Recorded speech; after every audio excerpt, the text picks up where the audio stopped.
Thanksgiving now just 10 days away, but right after that celebration comes Christmas time. And to get ready, some farms around Western Mass are already setting up for tree sales. Sadly, not all farms, since tree shortages and a lack of demand may be impacting this year's business. Western Mass News reporter Daniel Santiago is getting answers on why this is.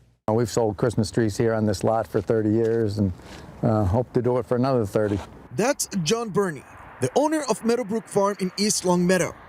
Western Mass News caught up with him and his team, already setting up the farm for Christmas tree sales on Monday. The season seems to be getting earlier and earlier each year, and now we'll open up the day before Thanksgiving rather than the day after. Bernie tells Western Mass News they'll have about 200 Christmas trees available for sale at his farm this year, a normal range for him, despite the current tree shortage, increase in prices, and low demand that is impacting other farms around the area. It's going to impact us some, but certainly not the same as a new guy trying to get established with a supplier.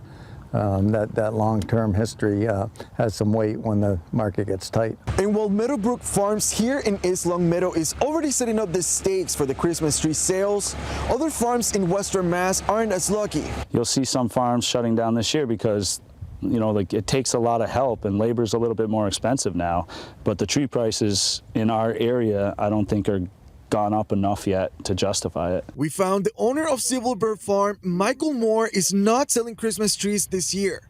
He tells Western Mass News the reason why. Unfortunately, we couldn't get enough. I was expecting to get more. You can actually see the empty tree stands set up here ready to go. There's a little bit of a shortage in our region, and the prices have gone up just enough to price us out what we can resell the tree for here. To compensate this holiday season, Moore will be hosting a light show at the farm, and he's hoping to count on the support of the community so next year they can come back stronger and able to sell trees again. Reporting for Western Mass News, I'm Daniel Santiago.